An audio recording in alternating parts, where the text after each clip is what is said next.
Happy Sunday. We're back for another Sunday sew along. If you didn't know, this is a new thing I'm doing. This is my third Sunday in a row, and I'm not going to lie, I'm going to give myself a little pat on the back for that. I'm really trying my best to be more consistent with doing these Sundays sew alongs every Sunday afternoon. As long as I'm in town, I'm willing to do one. And I feel like I have a lot to share with you guys. And you guys have had a major input on what I teach on my Sunday sew along. So sometimes it's a quick project, it's a technique, it's filled with lots of tips and tricks along the way. So I'm excited to bring this one to you today. Hi, Tanya. Happy Sunday. Thanks for tuning in. I see a few of you have jumped on. Whether you're watching on Facebook or YouTube, I am so excited that you're here. Please say hi in the chat. I'd love to say hi to you. Okay, so today I have my big machine in here. That's why I'm kind of like leaning here because I've never brought her in the studio and she takes up so much of my camera space. Like, she's a big girl. She's my baby. So I've got my FOF in here with me today. And I am excited to teach you about flange binding. So show of hands in the comments. Who knows what flange binding is? If not, that's okay. Honestly, I didn't know the technical term for it until like a weekend ago when I learned how to do it. And I thought, oh, I'm obsessed now. I have to share this with you guys as soon as possible. So here we are the following Sunday after I learned how to do a flange binding, and I'm teaching it to you all because it is so easy to do. And it really will elevate your quilting projects. So I made this table runner last weekend at a retreat. Super fun project. This whole center is done with a charm pack, like 5-inch squares. You can cut your own squares. You can use a charm pack. The whole retreat was about, it was called Pre-Cut Pandemonium. Like, everything we made over the course of the weekend was using pre-cuts. We did a project with the jelly roll. We did a project with a layer cake, which is 10-inch squares. And we did a project with the charm pack. And then a few people even did a project with the cookies. I didn't have any, but it's like the 2.5-inch squares. It was like a little wall hanging table topper thing. So I just did this and the 2 bigger quilt tops, which if you want to see those, you can hop over to my Instagram or Facebook and see them. But this is the table runner I did. And it's such a fun, quick project. It's a good size. It's a good size little table runner. And this is the project I learned to do the flange binding on. So let me go to my overhead camera. See little Biscuit in the corner. She's always back here. Say hi, Biscuit. Say hi, Biscuit. She's always in here while I'm filming or going live or doing anything. Okay, so this is flange binding. I want to get it up nice and close. Do you see this little like white piece of fabric that's between my border and my binding? That's a flange binding. It kind of gives like a piping look to it. And that's what we're going to do today. It's a very subtle way to add a little bit of extra, I call finesse. I feel like it really dresses it up. It looks really good on something that is very feminine, but I honestly saw it on so many different types of projects over the weekend that I was like, I have to show this to you all. So I'm obsessed. We're going to do it today, and you're going to be amazed at how easy this is. By the way, these 2 pieces we sew together to make the binding. So you do it all in one shot when you attach it. That's what makes it so easy. Okay. So if you have any questions, please, please, please let me know in the chat and I'll be happy to answer them. But we're going to start out with our binding. Who is ready? Raise their hand in the chat. Let me know if you're excited to learn how to do a flange binding. And I feel like flange is one of those words that's just, it's a little on the cringy side. Is it just me? It just is kind of weird. And that's okay. I think we should rename it. So we can rename it. I feel like it should be like a peekaboo binding because this just peeks out. It lifts up. It's like a little peekaboo. You could almost call it a piping binding, but there's no cording in here. So it's not really true piping. But I feel like it's more of like a peekaboo binding. Anybody else? Anybody else? Flange. That's just not a fun word to say. I don't feel like it suffices for how beautiful it is. Flange is not a beautiful word, but this is a beautiful binding. And so we're going to make it today. Let me know in the chat if you're excited. I'm so excited to do this with you guys. Okay, so to do this, because I didn't want to make a whole nother quilt project, I made just a quilt sampler. Super easy. Hi, Tracy. Happy Sunday.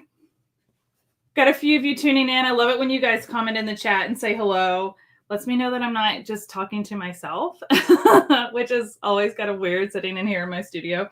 So I did a little quilt sandwich, and we're going to quilt this up with some binding, and we're going to do our flange binding. So if you've got a pen and piece of paper, please feel free to write these measurements down. These are the measurements for the exact binding that I did on my table runner. However, you can adjust these measurements if you want your flange, your peekaboo to be bigger, or if you want your binding to be bigger. Everybody has personal preferences on how big they want their binding to be. The difference is there is a difference in these two strip sizes, and believe it or not, this little peekaboo white part that I showed you, that is actually a bigger, wider piece than your binding piece. So just know that going in, that we're going to use this yellow for the flange, the peekaboo, and this is going to be my binding on my little quilt sampler here. Okay. I will say one thing I noticed, and one thing I learned from who taught me this method is if you have too many busy prints with this method of binding, that flange will get lost. So having something more solid or more bold in color or more neutral, like I did the white between the two prints, so it stands out. You want it to pop. You want it to be noticeable if you're going to take the time to do this, right? So what I did is I chose the red, darker color to go with the darker quilt top, and then I used the brighter, lighter yellow to be my flange. Okay, so I'm going to read off some measurements real quick to you. And I'm the worst with numbers, so I'm reading them because I want to make sure I tell them to you right, so you know exactly what I'm using. So the flange should be strips that are cut with the fabric, and they need to be 1 3/4 inch wide. 1 3/4 inch wide. That's what we're doing today. You can make it wider if you want, and then you'll adjust this as well, okay? But there is a 1/4 inch difference between your binding and your flange will be a 1/4 inch bigger. So if you want to go bigger with your binding, then you need to go a 1/4 inch bigger with your flange, okay? So keep that in mind. So your flange strip needs to be 1 3/4 inches wide. Your binding strip that's going to go on the outside edge, it needs to be 1 1/2 inches wide, okay? And you're thinking, that sounds really narrow for binding, and it is, but we're sewing these together, okay? So this is a 1/4 inch smaller in width than this. And what I did is I cut a bunch of strips, and I sewed them together along the diagonal, like you normally would for binding. And the first thing we're going to do is we're going to put these right sides together and sew them together. Okay, we're going to do a 1/4 inch seam allowance. And we're going to sew these together. Now let me check real quick and make sure we don't have any questions. So Francie says, I need this. Well, I'm telling you, once you make the flange binding once, I don't think you'll ever do binding the normal way again, especially if you want to machine bind your quilt but not have it look like it's machine bound, at least from the front. So hang tight with me. We're going to do this together. And I'm going to switch over to a different camera. So give me 1 second.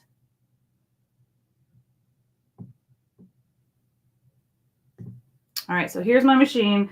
I have my 1/4 inch foot on, and I have a straight stitch.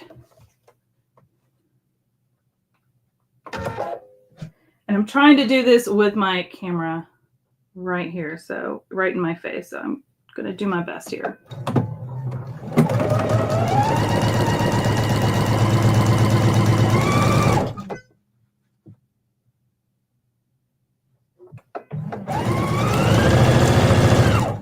Sorry if that jiggles. Let me move the camera off the table a little bit. There we go.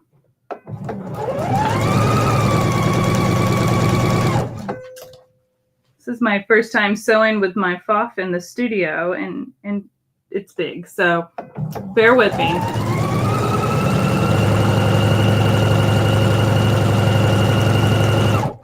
The reason I chose to use my FOF today is because I have a stitch in the ditch foot with my FOF, and I don't with my other machines, and you're going to need that for this project. It's not necessary, but it definitely makes it a lot easier.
Okay, so I have my binding strips sewn together.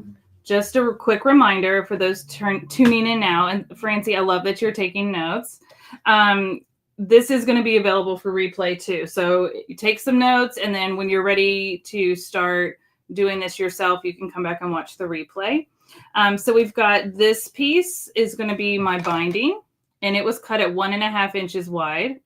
This piece is my flange, or my little peekaboo, and it is going to be 1 3/4 inches wide. And the reason why you want it to be wider is because this is going to be how we make it into the peekaboo. So what I'm going to do next is actually come over to my other screen here. There you go. Let's see. I'm actually just going to zoom in like this. And I'm just going to give this a quick press. And I'm going to press it to my binding, so to the darker side. I'm pressing the seam allowance to the darker side. And my iron fell asleep while getting ready, so let me let it heat up for a second. Is there any questions yet? Did everybody jot down the measurements of these pieces? And just remember, whatever I told you here, you can change that. You just need to remember that the flange is always going to be bigger than the binding, and it's at least 1/4 inch bigger. If you want to see more of the flange, of the white peeking out from the binding, then you can make the difference even bigger if you want. Okay, so you can play around with this. I actually highly recommend that you do what I'm doing today in this tutorial, and you make just a little quilt sandwich. Right? You can make it smaller than this one, and sew a few strips together in different measurements and decide what you like. Okay, there's no right or wrong preference on that, but you do need to make sure that your flange, the part that you want to be your little peekaboo, is wider, at least 1/4 inch wider than the binding strip. It feels counterintuitive, so that's why I keep reiterating it, because even when I was learning this, I was like, wait, what? That sounds weird. And it is a little weird, but trust the process.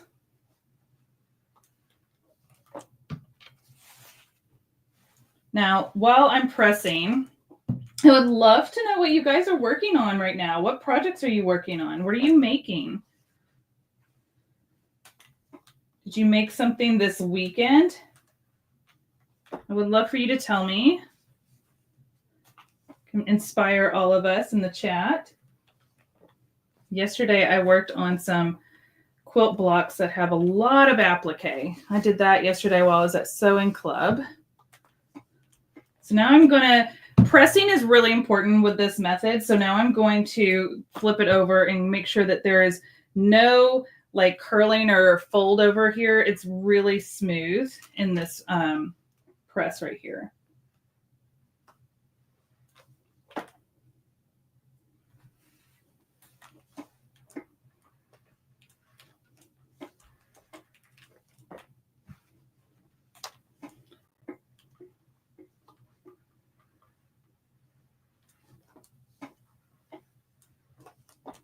All right. This usually goes a little faster in my sewing room because I have the big ironing board and the big iron and everything. But in the studio, in a smaller space, we work with what we got. Can you guys hear me okay? Just want to make sure because I'm using my podcast microphone today. And I want to make sure that you can hear me loud and clear as you take all the notes. Okay.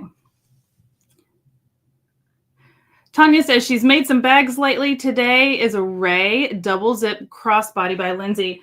Tanya, that is on my to make list because I specifically bought some corduroy just to make that. So, okay, so here we have our 2 binding strips. So this is the binding, this is the flange. Now it's 1 binding strip, okay? So what we're going to do next is we're going to fold them wrong sides together. So we're going to fold it in half and give it a press. And what we're doing is we're folding it so that these edges line up, okay? So see what I'm doing here? Let me actually change this real quick. Sorry, guys. There we go. I want you to be able to see this really well. So what I'm doing is I'm taking my pressed piece. It's now 1 piece, and I'm folding it wrong sides together. So the right sides are out. And I'm lining up these raw edges, and I'm going to give it another press. And do you see what that's doing? That's creating that flange, that little peekaboo. Just a hint of it, okay? So I'm going to give this another really good press. So Francie says she's working on Urban Threads pouch. Finished 1, working on a 2nd. Look at you go. You guys are being so productive. I love to see it. Do you guys see how quickly this is coming together?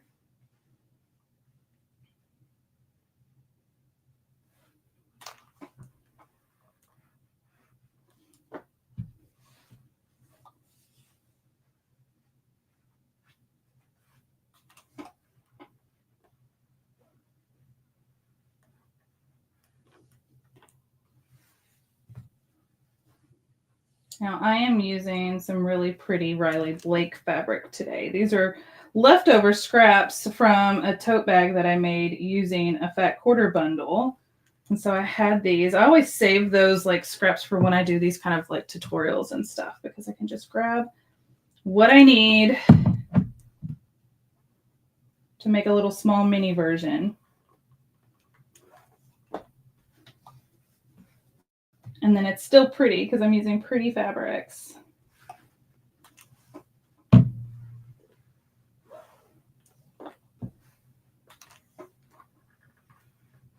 All right.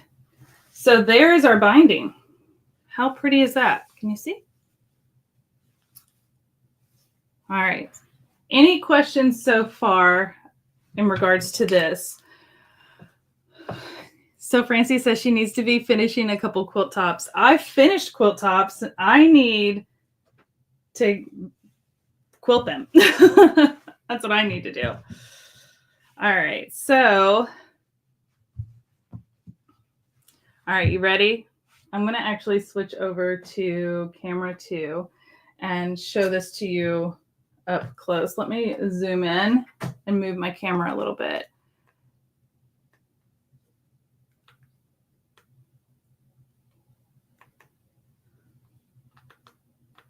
All right. The joys of live, all the camera changes. Okay. So this is the back. I'm calling this the back of my quilt. This is the front. Okay. So this is the front where I want that little peekaboo. Look how pretty that's going to be. Okay. So with that being said, when you start this, you want to put your binding, everybody has a preference on, do I put my binding on back to front, front to back? It's personal preference. But when you do this method, you do need to sew it to the back first and then bring it to the front. Okay, so we're going to start on this side. I like to use clips. You can use pins. It's up to you. Let me get to the right end of my fabric here. But you're going to clip this binding so that your piping is down, because what we're going to do is stitch along this 1/4 inch. We're going to fold it over and then fold it over again and then stitch it from the front with our stitch in the ditch. And then that's it. It is so easy to do. Okay. I'm going to start up here.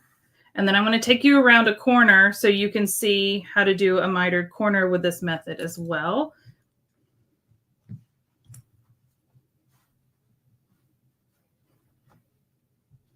All right, so you will clip this down your side and we're going to stitch down. Got it? All right, let me switch cameras again. Sorry for all the switching around, but it's the best way to give you the best angles. So give me 1 second. And by the way, I also have like my keyboard right here too and my mouse. So I'm trying to like get it all squared away. There we go. All right. So I have my 1/4 inch foot on here still.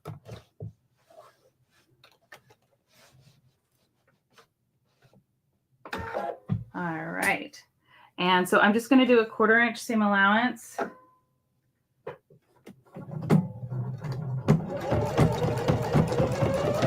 I do backstitch when I start my binding.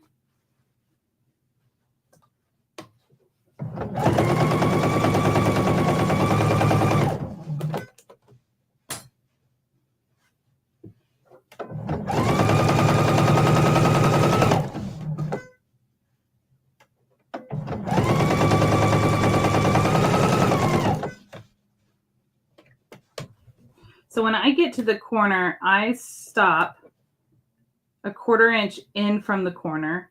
I pivot and I sew right off the corner. Okay, so that's how I like to do it. Everybody has a different method, and that's fine. I'm going to show you my preferred method.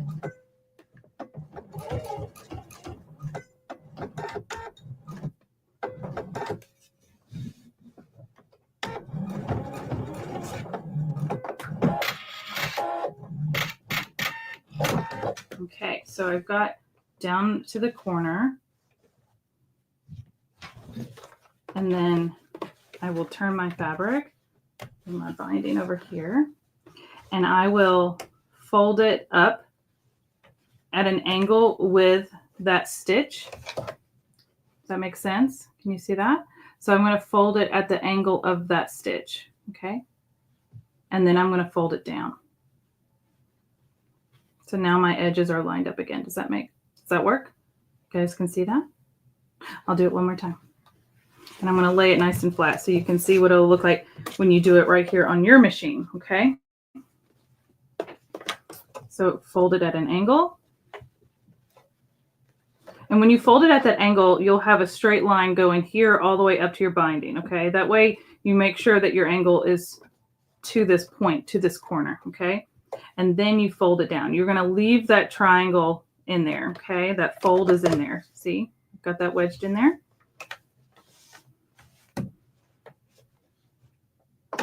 Now, a tip I share a lot in my videos, so if you've heard this before, you'll know.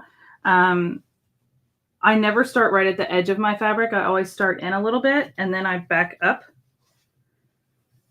and backstitch to the edge, and then I go forward. And what that does is it prevents nesting under your foot with your needle, with your thread. Okay.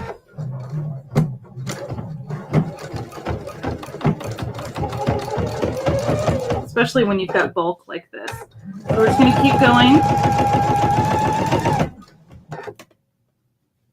We'll see how far we can go. I don't think I have enough binding to go all the way around.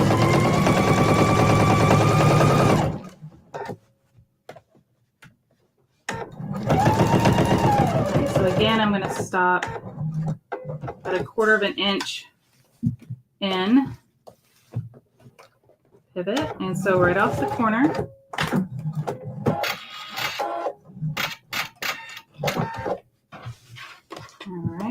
to turn this around. I'm going to binding straight here. Okay, so I'm going to fold it up at that angle, follow that angle.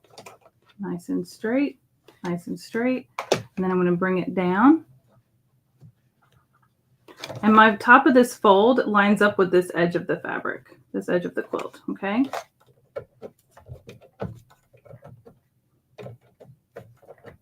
Oh, come on, thread.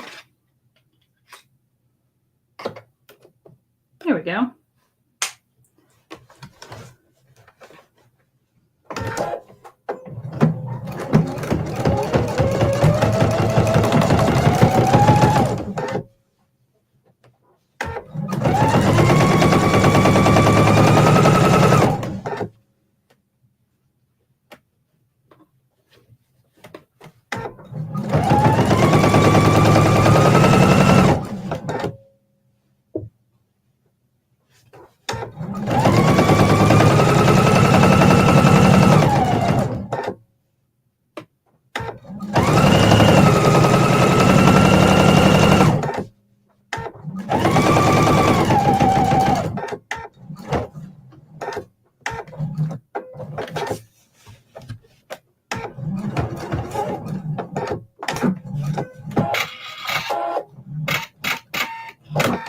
And I did not have enough binding to get all the way back around, but just fine. Okay, so this is where we're at.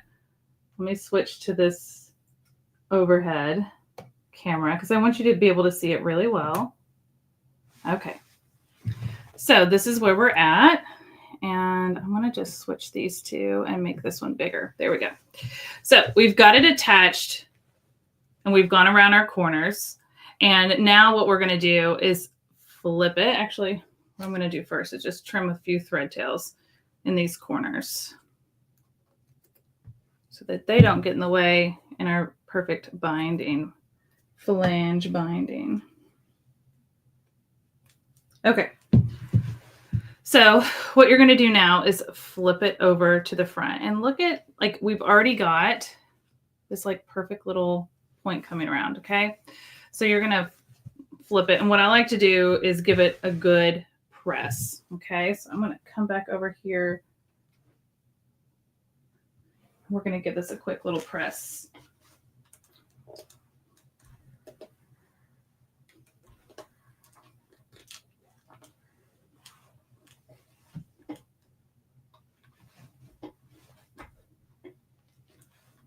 This is so cute. I may have to like add some more binding when we're done and finish it and make it like a little side table mini quilt or something. Like, how cute would that be?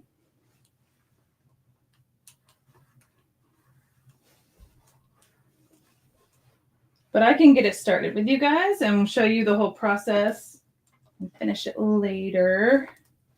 Okay. So I gave it a good press and I'm just going to fold this to the front. So this is the front of my little quilt here. And I've got these corners and this is where, wherever you start, you're going to start bringing it in. Now, here's the trick. Okay. Here's the trick. When you bring this forward to the front, you're not going to pull it and fold it all the way in. I mean, you could, but what we're doing is we're stitching in this little gap right here. And if we did that here, it's going to show way over here. It's not going to be kind of hidden.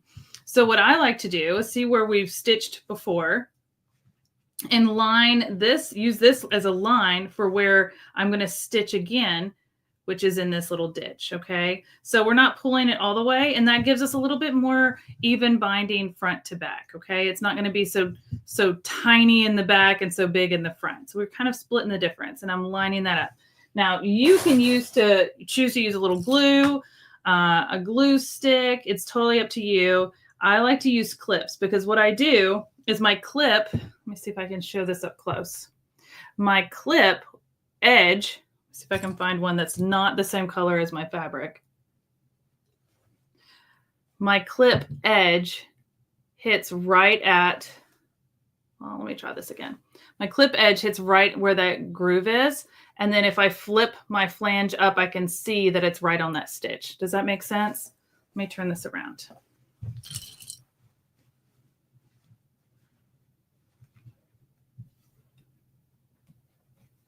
Okay, so I've folded it in and I've clipped it so that the edge of my clip hits right at that groove. And when I lift up my flange, you can't even see the stitch. You know, it's like right there. I can see it over here where I haven't clipped yet. So that's what we're trying to do. So I'm going to kind of go around and clip this in place a little bit.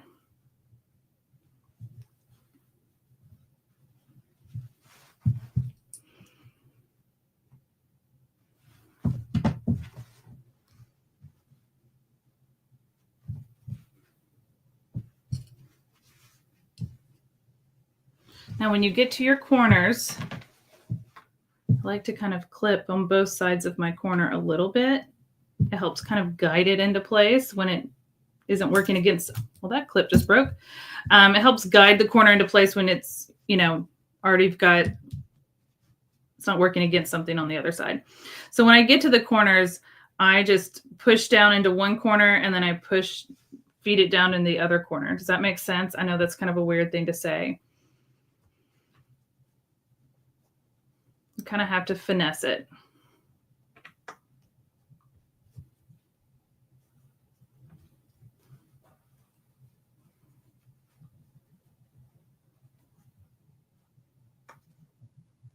There we go. If you get it just right, your flange is a good guide for that point. Okay. We'll just keep clipping around.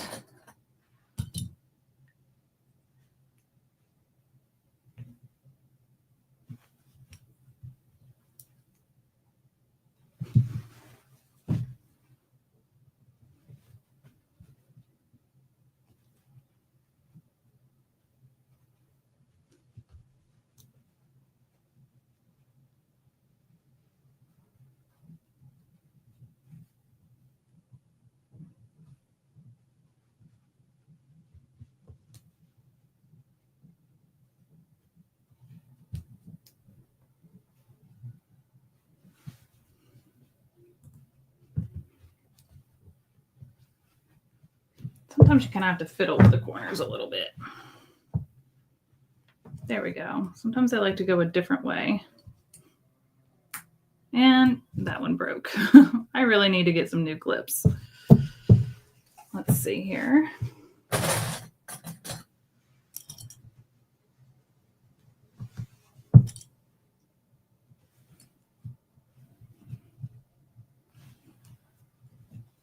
All right. So we've got it clipped down all the way around here. And I'm going to start here and we're going to go all the way around.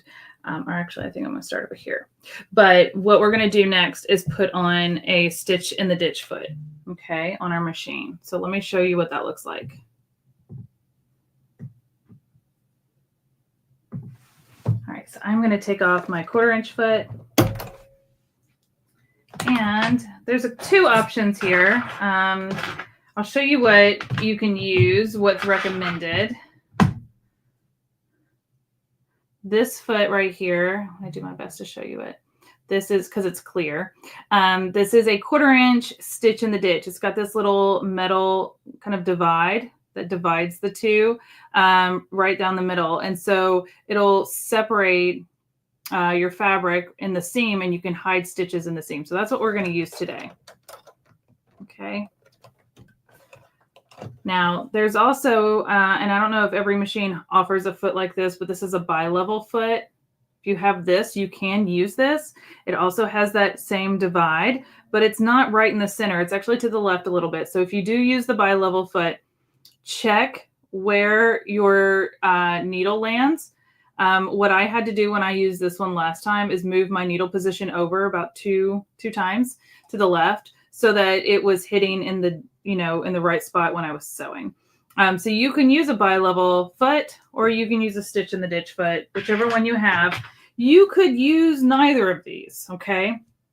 And, you know, do it without it, and that's totally fine as well. Just know that it can be a little more challenging, and you'll want to really take your time, make sure you pressed it really well, okay? So I'm going to come in here and line this up. Now it's going to be a little hard to see on this camera angle, but I'm going to do my best. Fortunately, I can't zoom in. All right. I'm going to put my foot down. And when I put my foot down, I can see that this guide is splitting between the yellow and the red, okay? Now I can also see that my needle, and I'm just going to hand crank this down a little bit. My needle kind of wants to hit right behind the guide into the red, and I want it to hit into the yellow. So what I'm going to do is move my needle position over maybe twice. That looks like a good position. Okay, we're going to give it a go. Sometimes you kind of have to tweak it a little as you go. So we're going to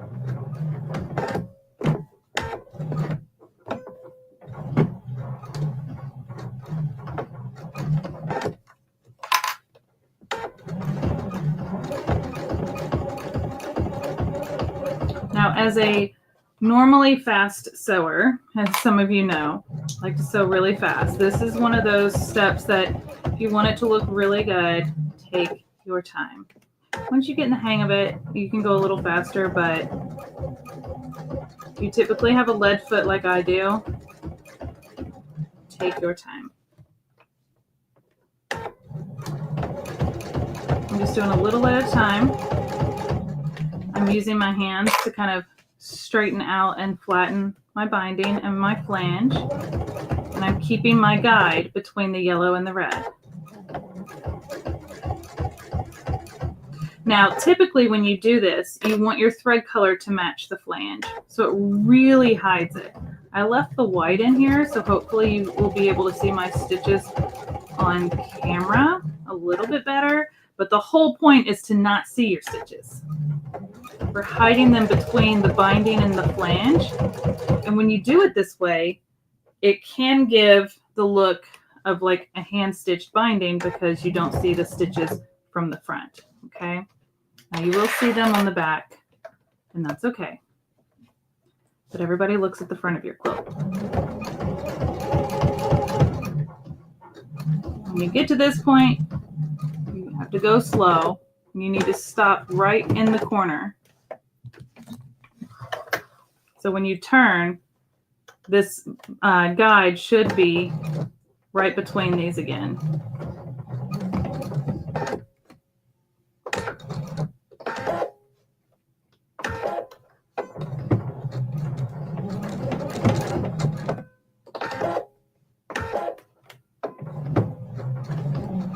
There we go.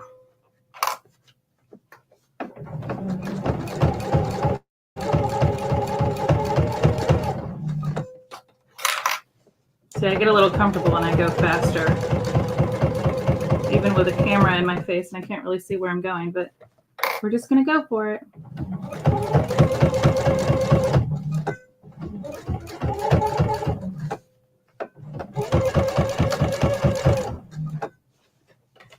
But it's looking so good. I know you probably can't see it yet on screen, but I will show it to you in just a second. I want to go around these two corners and down this other side, and then I'll take it off and show you.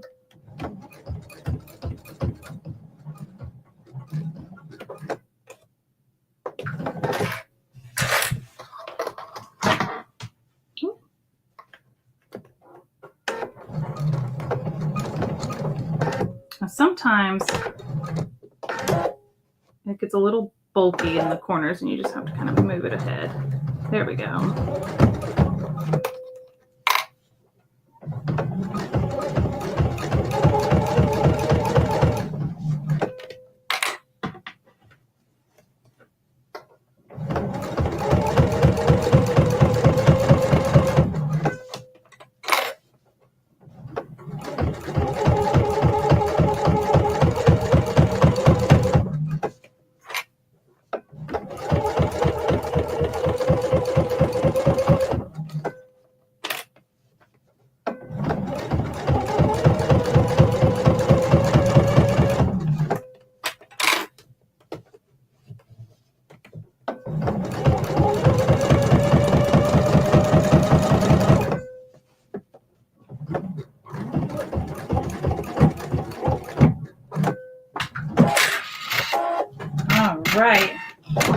let's look at my work. Let's see how it went. All right. Love how my glasses keep sliding down my face as I'm sewing, and it's like I get done and I'm like, oh my goodness. Okay. I think it looks really nice. Would you guys like to see it? I'm going to move this camera out of the way so I can get a little closer.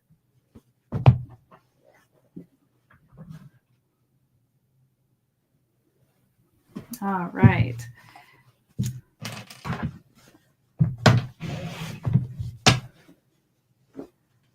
Look at that. It looks really nice. It may be a little hard to tell on camera, but my stitches are right in here. And it's almost impossible to see them. I'm kind of pushing it back so you can kind of see them, okay? Now, if you press it, you wouldn't even be able to see the stitches. And then this little flange just kind of lifts us like a little peekaboo. It just lifts up. Adds a little fun texture, little character, hits in those corners really nicely. Now on the back, you will see your stitches, but if we fold it just right, it'll hit right into your binding and not into your quilt. This will take some practice, but it's okay. I think it looks so good. Everybody's looking at the front of your project anyways. Now, if you did a yellow thread, I used a white so you can kind of see some of the stitching. But it's really subtle. It's really subtle. Anyways, that is flange binding. That is it. That is it. That is all you have to do to add this little decorative detail to your quilt, whether it's a quilt topper, a table runner, a full-size quilt. I feel like this is going to be the only way I do quilt binding from now on because I love that it hides the stitches. I would say that I prefer to machine bind because I don't have a lot of time to sit and hand sew, and I'm not very good at hand sewing. So if you like to hand sew and hand bind, that is totally fine. And you could probably hand sew this if you wanted to, but for those of us who like to machine bind our quilts, I feel like this is a great way to kind of hide the stitches on the front, because even when you do a regular binding with a machine bind, it is hard to hide some of those stitches and line them up perfectly. And I feel like this gives you the ability to kind of hide it a little bit better and have a more polished look in an easy way. And then you get this little flange and it's just so fun and decorative. And it looks so impressive, but we literally just sewed 2 strips together to make the binding and then just sewed it on back to front. That was it. That was it. So if you felt like this was really helpful and you learned something today, please let me know. Please leave a comment, go like and share this video. We're going to do more quilting here on this YouTube channel. We're going to do a lot more of a lot of things. If you have something that you would love for me to show and teach on a Sunday sew along, any sort of technique, specific technique, please let me know. I want to make sure that the videos that I'm making for you here on my YouTube channel, especially in these sew-alongs, is something that you want to learn. So this little flange binding was a fun one. I do have more full-length projects that I'm filming right now that you'll see pop up on my YouTube channel as well. So not everything will be done in a live. These are great for like quick little 1-hour kind of sew-alongs for techniques and things like this. But if you guys have anything in mind, please let me know. I would love to do more of these. My goal is to do them every Sunday as long as I'm in town. If I'm traveling, obviously I won't be able to. The replays will be available on my YouTube, so you can continue to watch those. But be sure to subscribe. I do announce what I'm going to be doing in my email newsletters. If you go to craftwithbethany.com, you'll be able to see that newsletter pop up, and you can sign up for my newsletter. I don't bombard you with emails.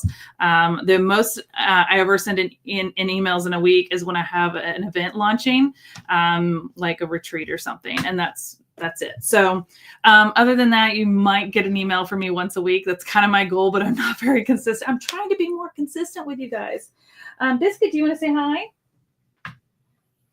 She's walking around in here. She made a little debut earlier when she was napping, but now she's awake. Maybe. She's always in here, and she likes to pop in, and she likes to be in here while I'm sewing and doing my lives. Say hello. She got a bath today, so she's extra fluffy. Oh, and she's just gonna make herself at home. I guess this is her quilt now. Okay, well, thank you guys for hanging out with us on a Sunday afternoon. Can you say thank you?